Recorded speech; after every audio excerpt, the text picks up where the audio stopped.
Right? Meg is either going to be very grateful and happy that I did this, or she's going to be very angry. This is the first episode of the Lost FanFic Critic episodes from the old web series. Today we're going to be airing episode 213. Now, at first I thought I was going to have, all the unaired episodes, because the last episode that Meg had uploaded onto her old channel was episode 212. But unfortunately, episode 214 is apparently completely missing, as in it's in the void. It fell victim to the laptop, her old laptop, getting rid of some of her files. The thing is, Meg a few years ago was able to get her old laptop up and running. And I've been tinkering with it ever since. And I discovered today that even though episodes 101 through episodes 212, the ones that she did air, still existed, any of the webcam era episodes, I think aside from a couple of the web show spying short films that the creator did, no longer exist. So that would be the first 100 episodes of Meg's old series. But those are still on YouTube for the most part, so if you want to watch those, go check out her old channel. But I was able to recover the unedited episodes of 213, 215, 216, 217, 218, 219, and 220. So those will be the lost episodes of FanFic Critic. Every episode, I will start it off with me talking to you all, then we'll watch the episode, and then we'll go back to me and I'll give you my thoughts on the episode and the fanfic that was involved itself.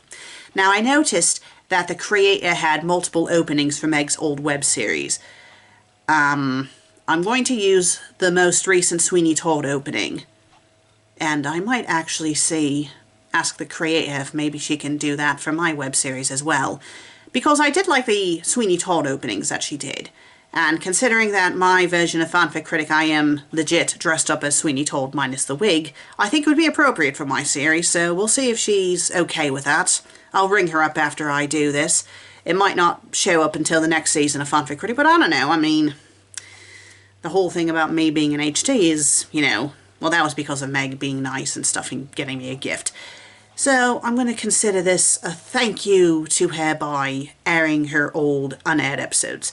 Again, I'm not sure if she's going to be happy about it because she doesn't have a high opinion of her old web series, but I don't think she'll be upset. And if you all love, please don't be upset. It's like, I do like your old series, and I think it's fair to show these old episodes, regardless on if they're good or not. So without any further ado, let's get into episode 213 of the old FanFic Critic web series. See you at the end of this video.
Hi, I'm the FanFic Critic. I read it, you listen. Okay, today we are reviewing a fanfic called The Start to Guide Them by Geneva Was a Diver. Okay. That's an interesting name. This is a Star Trek Voyager fanfiction. To be perfectly honest, Star Trek Voyager is one of my favorite variations of Star Trek. Captain Janeway is one of my favorite captains. So for this author's sake, I hope this fanfic is good. Because if it's not good, they will have to meet my little shiny friend here, and they will not like it.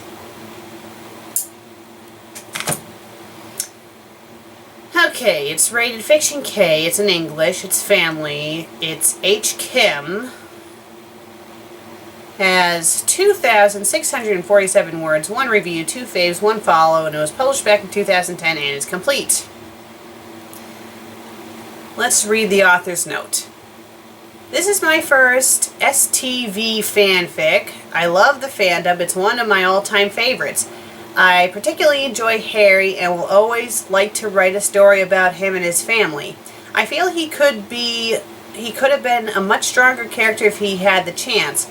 If anything here is inaccurate, especially my Chinese or things about Harry's family, I apologies. It's supposed to be I apologize. I will admit I've made the same mistake myself. But it's I apologize, not apologies. When it comes to writing down the word, that is. I still have not seen the whole series with an O face. A big thank you to my beta reader, Len.N.N. Eid Murbarak, to all who celebrate, and happy reading. Okay. Harry feels a hand on the small of his back again and sighs. Every day for 30 minutes he stands in the front room with his clarinet and his stand, the coffee table pushed out of the way. This is the 3rd time he's been stopped, and he's only been at it for 20 minutes. Zan zele, Harry, his mother reminds him. He insists, I'm trying, my back doesn't go that straight. He reads the music sheet again, takes a deep breath, and attempts the bar once more. It's pointless, he decides. The clarinet drops from his mouth, and he turns to her. She looks back at him, her short, dark hair just above her shoulders, her gaze steady. In her hands is a pair of socks. I'm no good at this. None of his friends have to practice musical instruments. Why should he? On top of the clarinet, his mother also wants him to learn the piano and to take singing lessons. He's only one boy. He can't do it all.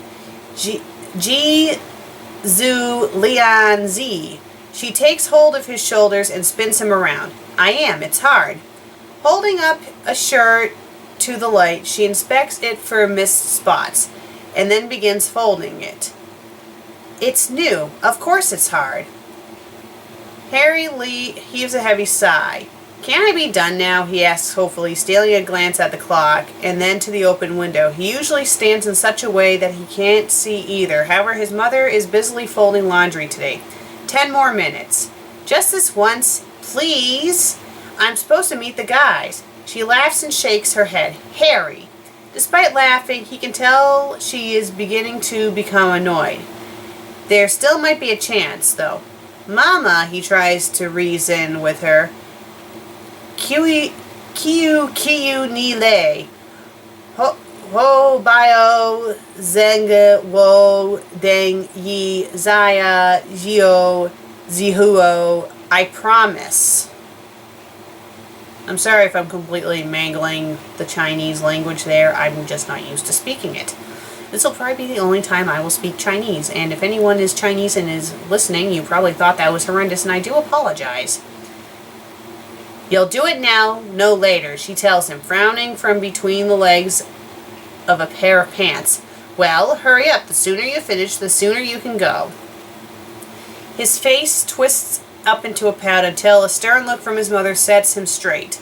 The look is gone in an instant, and he reluctantly gets back into place, watching his feet carefully. He doesn't see why learning to play the clarinet is so important, but he knows better than to tell her that. Besides, his Nei told him that if he was good when she and Waipo came to visit, he would get a special surprise, and her surprises were always fantastic. He finishes up his full 30 minutes, packs his clarinet in its case, and stores it under his bed, next to a model spaceship he and his father built. He stares at it for a few moments, and then sprints down the stairs, pulling on a jacket and heads for the front door. He slips into his shoes and calls out to her that he'll be back before dinner. He's late, but maybe no one has noticed. He runs in, kicks his shoes off, and drops his jacket. He runs to his room, and then back a moment later to put everything away neatly before anyone sees. He makes it to his chair at the table just as his mother is bringing around the last side dish, grinning at his father, who smirks and shakes his head. "Harry, ni nar coulé?" his father asks. "I've just been hanging out with the guys," he finally says, trying his best to appear casual. His father mutters to himself, and he starts to fill his plate. "Yep. With who exactly?" "Mark, Lance, Jared," Harry says, shifting food around on his plate. "And Jared cousin." His father tilts his head thoughtfully. "Ah, Lance. Is he the one I like?" "You like Harry's friends?" his mother teases, laying a napkin across her lap. "Since when?" Harry smirks. "As a matter of fact, I like the boy with the red hair," his father says matter-of-factly, leaning across the table. "He's very polite." "That's Jared," Harry says, grinning. His mother simply raises an eyebrow and rolls her eyes, a smile stuck in the corner of her mouth. Dinner goes without a hitch, and eventually Harry finds himself sitting cross-legged on the floor between his parents on the couch, watching television with his father while his father reads. He retires to bed early, as he always does, wanting to get a good night's sleep for work the next morning. Harry's mother's so occupied in her embroidery she doesn't realize he's 5 minutes past bedtime. He enjoys this time, when all he can hear is her breathing and the sound of sewing. It has been a long day, but now it is time to sleep. Hand in hand, Harry walks up the stairs with his mother to his bedroom and lets her tuck him in. He's a little too old for it, but he doesn't have the heart to tell her. "Mom?" he asks quietly. She runs her hands across his blankets, flattening them.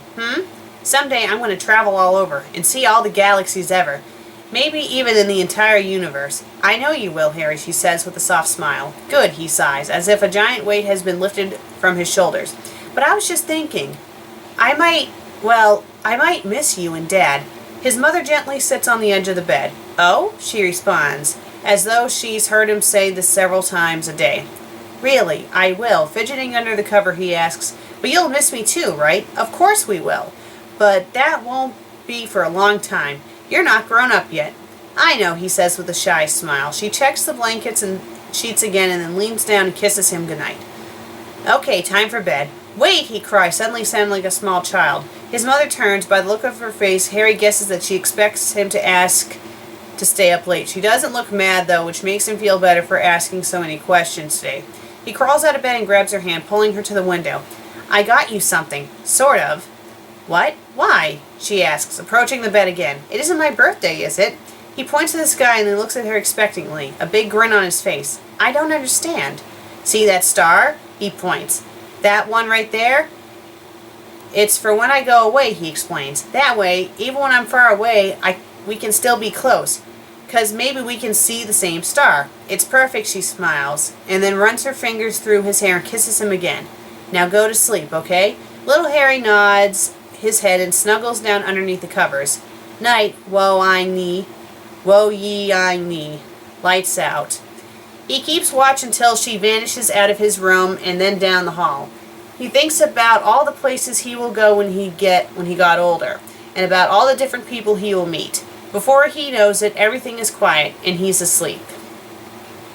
She's been waiting for this day for 10 years. Harry looks so handsome in his uniform, and she's so happy for him. But at the same time, she's filled with dread. He hasn't even left yet, and she misses him. He's done so well for himself. He's charming and intelligent. He knows what he wants, and he knows how to get it. She realizes that he is an adult now, and that he can make his own decisions. But does he really have to be so far away for so long? Harry makes his way down the stairs, fixing the wrists of his uniform. He looks to be a picture of pure calm, but she can tell that he's nervous. Thrusting her own anxiety aside, she smiles and approaches him, taking him by the shoulders. "You look wonderful, Harry." "Thanks," he says in that little shy boy voice. "Ni shen mei shi hyo yao cho men?" his father asks.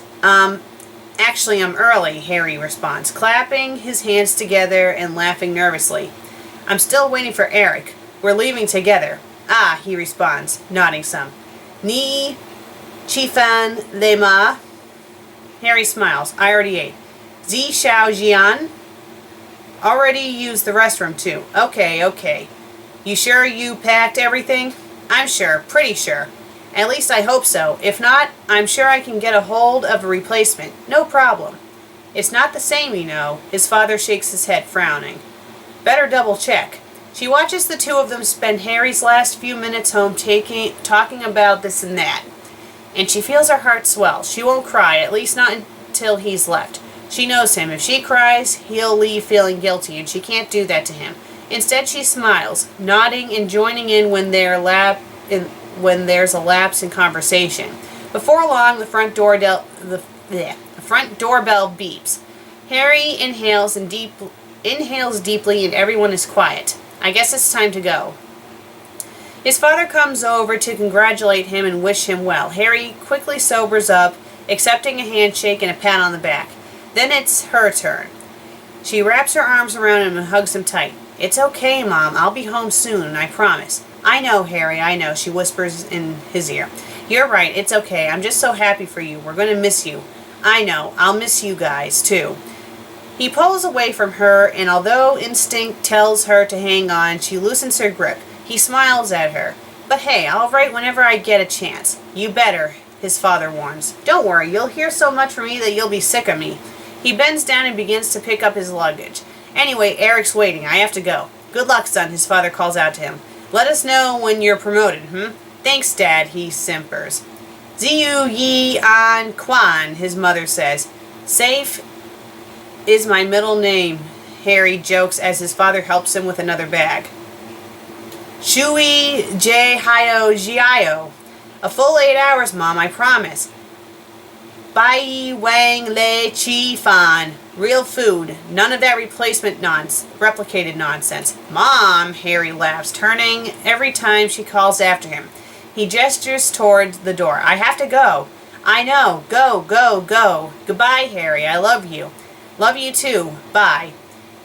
He's gone in an instant. She wishes she had gotten more time with him. She should have made time. Ignore the dishes for once. She sighs and decides to go out into the garden for a couple of hours. Sunday evening, Mary is wrapped in a blanket on the balcony, sipping at a cooling mug of coffee and watching the sky. In a wooden chair beside her sits a black clarinet case. Every time she catches sight of it, she frowns. She had been so upset when she found it under Harry's bed. How could he have forgotten it? To make matters worse, she wasn't even able to send it to him. No time, Janeway had told her. Terribly sorry. As she sips at her coffee, she hears her husband arrive home from work. Guilt begins to weigh heavy on her, for she hasn't shared a proper meal with him for a week. A proper meal? I think they mean to say proper meal or something. Luckily, he seems to understand, as he himself has been detached lately as well, worrying in his own quiet way. The changes in him have been subtle. Hard to miss if you don't know him intimately, but upsetting all the same time. There are times, however, where he looks her in the eye and smiles sadly and tells her everything will be all right. Mei Yu Wan Kan Le Ma? He asks casually but softly. She simply shakes her head and leans into the balcony more, wrapping the blanket around herself tighter. He sighs deeply, and then goes back inside. Mary also sighs and runs a hand through her hair. She can't stay here forever, frozen like a statue. She has responsibilities. Still, she finds it difficult to remove herself from this spot. The weather has been chillier than usual lately, and it is often foggy in the morning and evenings. Rain or snow, however, she is determined to keep a constant vigil.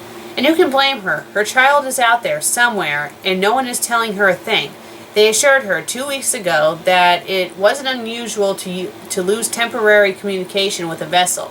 She isn't stupid, she knows that, but it's nearing an entire month, and she knows without a doubt that something just isn't right. Ah, Lee, John whispers into her ear suddenly, tugging the mug of coffee from her. Come to bed. Boule. Bolia. Or is it Boulei? Boulei? Or maybe Boulei. Okay. Boulei, she replies flatly, sinking into his embrace. Ni Bayu ni, or okay, ni Baizu ni Ziu, or Zu Yayu Ziu Z.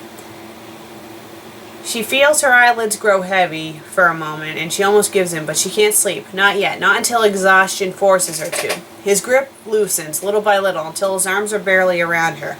They stand together for what seems like hours, him rocking her as she watches the sky.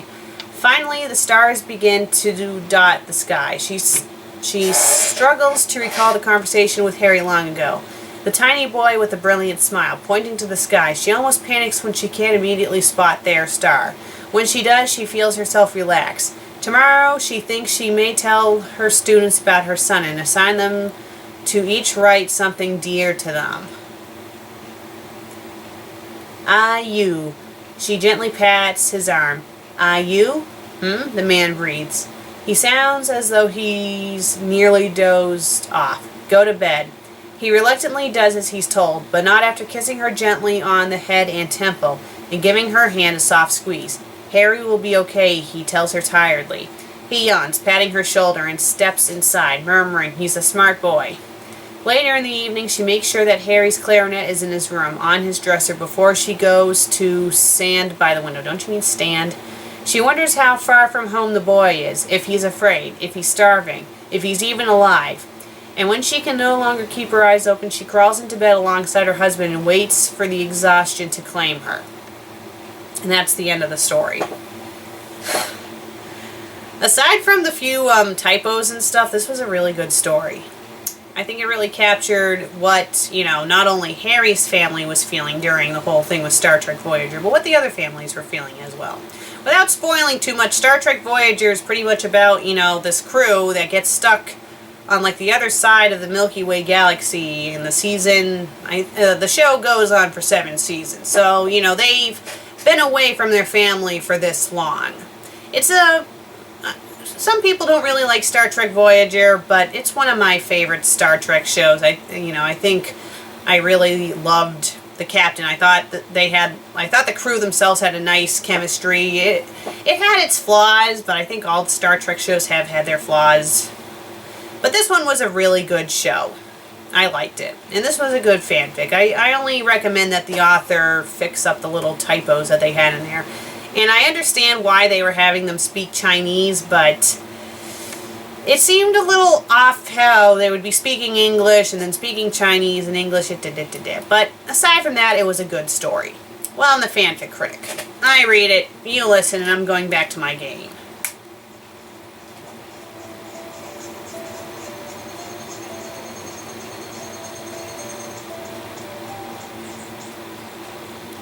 You can go now.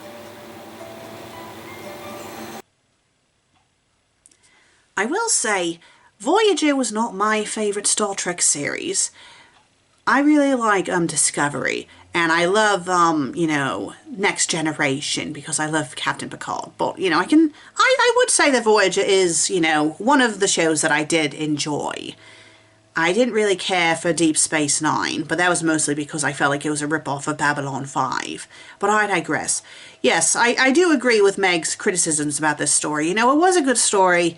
I don't mind them having the Chinese in there, but maybe if you're just reading it to yourself, it would be one thing, but trying to read it out loud, it's a bit different, and it's quite obvious that Meg is not fluent in Chinese, and neither am I, might I add. It threw me off, though, because I forgot how blonde she was back then. People, made a reference of Meg being a blondie brown, reference to that bloody story. And the thing is, Meg and I, it's probably, from the same common ancestor that we have. Our hair, as we get older, gets darker. This is not dyed. We have not dyed our hair. Our hair's gotten darker as we've gotten older, because my hair was rather blonde back then too. I don't think it was as blonde as Meg's, but it was rather blonde looking back then. And now it's very dark. So it threw me off because I forgot how blonde it was.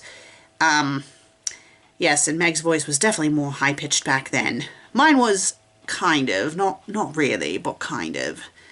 But I was a lot more gruff, and I do know that I show up in one of these episodes and I'm dreading it. I'm hoping that I wasn't being a bloody ass, but we shall see. well, that episode I might do special. I might interfere, have me, like Current Me, pop in and leave a comment here and there if I am being an ass. We shall see. I don't really remember. I know that I think I was in one of these episodes, because I do remember Meg wanted me to stand by for one of her reviews and use the phase pistol on her just in case she started to get over the top. This was right before I gotten rid of it. I think it was actually this episode that solidified me getting rid of it, if I'm not mistaken, but it's not this episode. I know it's one of the later episodes, but we shall see. Right, that's enough of me rambling. I hope you guys enjoyed watching this lost episode of FanFic Critic. If you did, please be sure to leave a like and leave a comment. For those who watched the old web series, I hope this was, you know, like a breath of fresh air. And for those who haven't watched the old web series, I will leave the link to Meg's old channel in the description below if you want to go check it out. She doesn't use that channel anymore, neither do I. I wouldn't want to use it anyway because, you know, my series is a reboot. But I do want to air the lost episodes, so hopefully Meg will be okay with this. I'm going to be filming all of this in one day, so I won't know until, you know, I start airing them, and I might air these in bulk. I don't know yet. And for those for Manic Expression, I'm going to let the people in charge of Manic Expression know right now, I am not putting these on your channel. This is just going to be exclusive to my channel, so I won't be including the Manic Expression sting. Well, I guess I'll have the sting at the beginning and the end, but I'm not going to add this on your channel because this is a bonus thing. So hopefully that won't be a problem. I mean, the creator might let me know because the creator is the one that talks to, you know, James, who runs Manic Expression, not me. So hopefully it won't be a problem. Right, I'll see you all in the next episode, or the lost episodes of FanFic Critic. Until then, cheerio.